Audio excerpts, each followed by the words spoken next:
السلام عليكم ورحمة الله وبركاته. رجعت لكم تاني من قدام البطارية والكتاكيت، وقلت وعدتكم ان انا هكلمكم عن الفراخ البياضة. الفراخ البياضة اللي انا كنت طبعا فاتحة المشروع. ال- البيت اللي انا اجرته كان مش مؤهل، لا كهرباء ولا تهوية ولا شمس ولا اي حاجة. ما كانش فيه كهرباء طبعا عشان اعرف ادفي الفراخ. بعد ما يعني راجعوا الذكريات كده ورجعوا للفيديوهات، هتلاقوا ان انا واقفة في وسط الفراخ، بسم الله ما شاء الله، يعني مزرعة. كان عندي ما شاء الله اللهم بارك يعني فوق ال200 فرخ. رقم كبير يعني. فربنا يعوض عليا يا رب السقعة. وطبعا كان أول مرة أربي الفراخ البياضة، وأنا متخيلة إن هي مناعتها قوية زي البلدي يعني. اتفاجئت طبعا إن هي مفيش مناعة خالص. خدوا بالكم بقى من الموضوع دوت ومن السلبيات دي. اتفاجئت إن مفيش مناعة خالص. الفراخ كل يوم بتسقط مني، بتقع مني. اقول لكم ايه؟ اقول لكم ان يعني يوميا كنت بشيل بالثلاث اربع فرخات ارميهم. ما كانش فيه بوادر خالص، يعني فجأة ممكن تلاحظي طبعا الكمية كانت كبيرة جدا. فلما كنت بقعد ادقق ممكن الاحظ ان واحد ما بياكلش او واحد واقف على جنب. انما امسكه يجري، اجي تاني يوم الاقيه ميت. يعني عملت كل حاجة ممكن تتخيلوها. جبت مضاد عدوى وفيروسات، وكنت عاملة كل حاجة الصراحة. بس طبعا الدفا كان مهم جدا. انا كنت باكل جامد. تخيلوا انتوا لما تكونوا بتاكلي 200 فرخ بياخدوا في اليوم. الفرخه بياخد 100 جرام. بالمناسبه الفراخ اهي، نتكلم بقى وهي قدامنا. الفرخ بياخد 100 جرام. لما يبقى عندك ما شاء الله 200 فرخ، هياخدوا منك 20 كيلو في اليوم. يعني تقريبا المفروض هو 100 جرام، 110 120 جرام، يعني تقريبا شوال 25 كيلو. يعني متخيلين ان انت ممكن تصرفي في اليوم 600 جنيه وما كانش بيجيلي ولا بيضة؟ فتخيلوا كم الخسارة اللي انا كنت بخسرها. طب ليه ما كانش بيجي بيض رغم ان انت بتأكلي؟ لان انا بأكل، وكمية الطاقة اللي هم بياخدوها ما بيحولوهاش في البيض، بيحولوها للدفع. لان انا ما عنديش دفع. وانا على علم، على غير علم، ان الفراخ البيضة محتاجة تدفئة كبيرة. زي مثلا الفراخ البيضة كده، زي الفراخ التسمين. كنتش اعرف ان الفراخ البياضة محتاجة تدفئة زي الفراخ التسمين. فأأكل. وصلت لنسبة إنتاج، أعلى نسبة إنتاج من 200 فرخة. كانوا 200 فرخة عبارة عن الإيزة واللهمن مع بعض، الأحمر والأبيض. 200 فرخة، وأكبر نسبة إنتاج وصلت لها كانت 80 بيضة. وملحقتش أفرح يعني. ال80 بيضة دي أنا خدتهم. ردي الباب يا مريم. ال80 بيضة دول أنا خدتهم 3 4 أيام. طبعا كان في ازدياد، يعني كنت 40، بعد كده 50، بعد كده 60، بعد كده 70، بعد كده 80. اول ما وصلنا لل80 كنت خلاص داخلين في امشير بقى. طوبه، مش عارفه طوبه، طوبه الاول. كنا داخلين في طوبه. فطبعا مع السقعه انا والله مقفله وعامله اللي عليا كويس جدا، وكنت بجيب علف ومهتميه به سيلينيوم وفيتامينات واملاح معدنيه وبه كولين. بصوا عملت كل اللي ممكن حد يعمله. فالله المستعان. فجأة من بعد ما كان ال80 بيضة، تاني يوم بدأت لقيتهم 70. اليوم اللي وراه بصوا مفيش بيضة ولا اتنين. يعني مثلا مش 80، تاني يوم الاقي مثلا 78. لا، ده بالعشر بيضات بيتقطعوا مرة واحدة. تاني يوم لقيت 70. اليوم اللي وراه لقيت 60. اليوم اللي وراه لقيت 40. والله العظيم زي ما بكلمكم كده اقسم بالله، لحد ما وصلت ان انا ما بجيبش بيضة واحدة. فانا هعمل ايه؟ يعني تخيلوا كده، انت بتاكلي ب 600 جنيه في اليوم وما بتاخديش ولا بيضه. مش الكلام ده يوم، لا، انت ملزمه انك تاكليهم كل يوم. يعني شهر مثلا، على مثلا ما هم يتدفوا او يجيبوا لك انتاج، او اسبوع. انت بتاكلي كل يوم. انت متخيل ومتخيله معايا يعني ايه 600 جنيه في اليوم؟ ده الاسبوع يعني ب 6000 جنيه ولا ب 4000 جنيه. ب 4000 اسبوع، 7 في 6 ب 42. يعني 4000 وشويه. 4000 وشوية، غير مواصلاتي، غير إيجار البيت اللي كنت بدفعه. ومفيش أي نتيجة. لا، وكمان مش مفيش أي نتيجة، لا، الفراخ خست جدا. الفراخ اللي كانت بتبيض خست جدا. وبقى كل يوم أشيل فرختين 3 يموتوا. الله المستعان. عملت إيه؟ اضطريت إن أنا خلاص يئست بقى. أنا يئست، خدت قرار. وبعدين مع اليأس بقى بدأ قلبي يوجعني قوي قوي. ضربات قلب شديدة، دوخة. أنا أصلا مريضة وتعبانة، وأنا مش عارفة أنا عندي إيه في موضوع قلبي. إنما غير موضوع قلبي، أنا عندي حمى البحر الأبيض المتوسط، وعندي ارتفاع في ضغط المخ. فكان بقى موضوع قلبي ده مأزمني قوي. كان فجأة على طول ألاقي وشي بيزرق، من أقل مشي باتعب جدًا، وأكشف مهما أكشف عند دكاترة القلب ما فيش بقى، ما فيش نتيجة. فمن كتر المصاريف اللي أنا صرفتها واليأس اللي أنا يئسته، فقُلت لأ، ابدئي حياة جديدة، خلاص بقى البيت ده يعني مش كويس معايا، مش هيمشي معايا، فخلاص صفّي الموضوع وبيعي.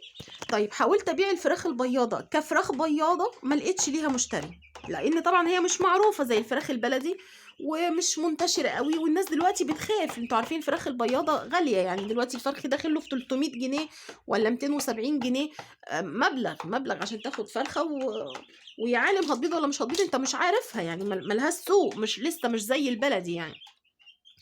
فاضطريت، أنا الحمد لله يعني ما بي يعني مش باقية على الدنيا أوي في الفلوس يعني، الحمد لله ربنا اللي بيجيب وربنا اللي بياخد وربنا اللي هيعوّض، الحمد لله. فاضطريت أبيعهم فراخ عادية بالكيلو، لحم بالكيلو. متخيلين بقى؟ يعني لمّا تبقى فرخة أنا جايباها كيلو 300 جرام ب200 وشوية، خسِّت معايا، فاضطريت أبيعها كيلو 200 جرام أو كيلو، طبعًا هي خسِّت نزلت بقى الكيلو، كيلو 100 جرام، هتبيعيها بالكيلو الفرخة هتُقف عليكِ ب100 جنيه، اللي أنتِ جايباها ب250 والّا بمبلغ، خلاص كده التِلت على طول، والتِلت ويا ريت كلّهم، لأ ده يوميًا أنتِ بتشيلي 5، 6 فرخات ميتين. فعليه العوض، عليه العوض، وادعوا لي ربنا يعوّض عليّا وربنا يخلف عليّا بالربح الحلال ويبارك في صحتي بس، أنا مش محتاجة غير دعوة الصحة بس. فعملت بقى، صفّيت البيت بقى، كان فيه حاجات الفراخ كلّها، محل الفراخ والرياشة والفريزر والحاجات دي كلّها. قُلت لأ، خلّيني أبدأ من جديد وأبدأ من نضيف، وبِعت الرياشة وبِعت كل حاجة، وجِبت البطاريات هنا في البيت، واستأذنت زوجي وقُلت له هاحُط الحاجة في البيت لحد ما أبيع حاجة، وقال لي تمام. طبعًا كان فرحان جدًا إن أنا هاسيب الشغل وهاقعد في البيت، وسِبت الشغل وسِبت البيت وجيت ونقلت كل حاجة. كنت حاسة إن في رسالة من ربنا، يعني أنا كنت حاسة إن في حاجة، أنا كنت مستعجلة أوي، أنا خدت القرار بسرعة وكنت مستعجلة أوي إن أنا أصفّي، وكنت كل يوم باجيب تروسيكل وأعبي الحاجة وألِم وأجيب هنا. وكنت عمّالة أقول لهم أنا حاسة يا ولاد إن أنا هاموت، حاسة إن أنا هاموت وبالِم الحاجة عشان ما تتعبوش، يعني حاسة إن أنا باضبّط لكم الدنيا عشان لمّا أموت أنتم ما تتعبوش. ففعلًا والله العظيم سبحان الله، ربنا يعني بيقدّر كل حاجة وما بيعملش حاجة وِحشة. أنا بِعت كل حاجة وصفّيت البيت وجِبت كل حاجة هنا، والبطارية اللي أنتم شايفينها دي كانت 3 أدوار، كانت مليانة بقى فراخ من الإيزا واللوهمًا، كان حوالي اتبقى 80 فرخة. كنت كل يوم بقى باعمل عروض وأدبح منها وأبيع.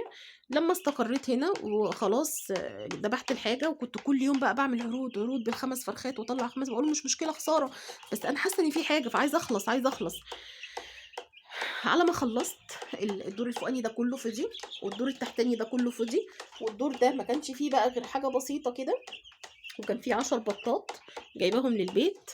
ففجأة قُلت بقى إيه قبل رمضان بُصّوا دي خلاصة الفراخ البياضة. اتبقى عندي دول أنا قُلت هاسيبهم للبيت عشان خاطر بس يجيبوا لي فراخ بيض بلدي، وفرخة واحدة إيزا، يعني هي متدارية جوّه عشان هُم بيضربوها، أنا عايزة أجيبها لكم، وباضت عندي، يعني لمّا اتدفِّت وأكلت باضت عندي الحمد لله. أنا مش عارفة أجيبها لكم لإن أنا مش قادرة أقوم، أنا قاعدة. فدول اللي أنتم شايفينهم دول من 40 فرخة بلدي بِعتهم كلّهم. وبرضه قطعوا، الفراخ البلدي برضه قطعت مش ساقعة، ورغم إن هُم كانوا بيبيضوا. فجِبتهم عندي هنا، دول 12 فرخة بلدي وفرخة واحدة إيزا، أنا هاحاول أقوم أجيبها لكم أورّيها لكم. فرخة واحدة إيزا وباضت يعني، بُصّوا أهي ورا أهي، أهي ما شاء الله اللهم بارك، عُرف أحمر وحيوية ونشاط ويعني بُصّوا باضت الحمد لله. طيب عملنا إيه بقى، سِبت دول للبيض و وهاذبحهم برضه، يعني أنا سايباهم بس كده شهر وهاذبحهم.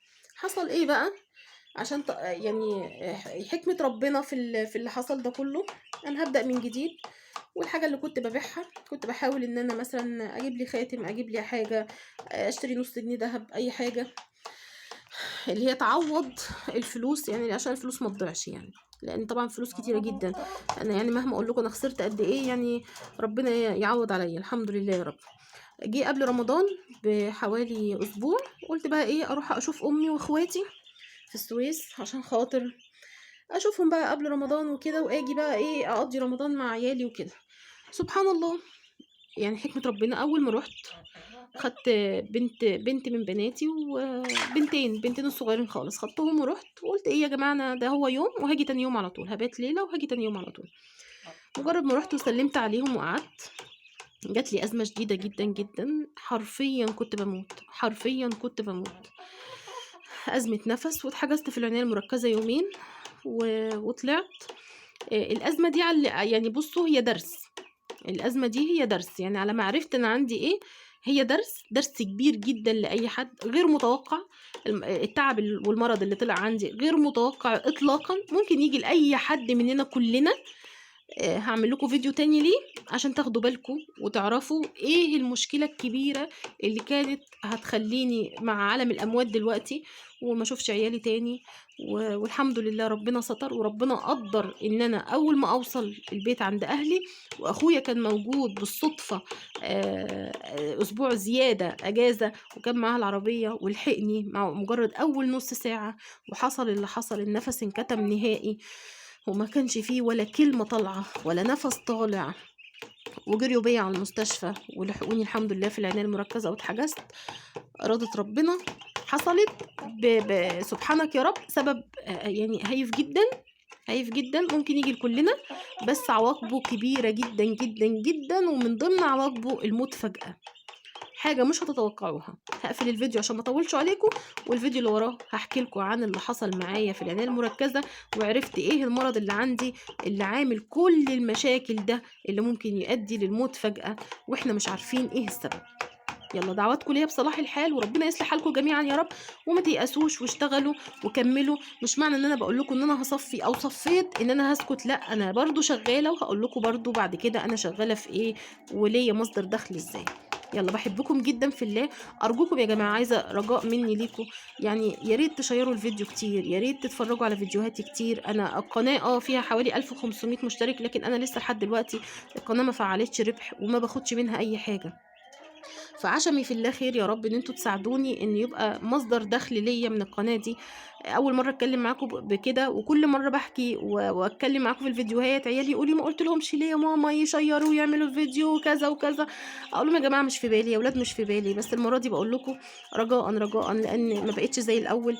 حاولوا تشيّروا الفيديو، حاولوا تتفرّجوا كتير عليّا، انشروها ما بين أصحابكم، إن شاء الله ربنا يأجركم الثواب وتتفعّل إن شاء الله وأبدأ آخُد منها ربح يمكن يساعدني في حاجة في الدنيا اللي إحنا فيها دي. يالّا السلام عليكم ورحمة الله وبركاته.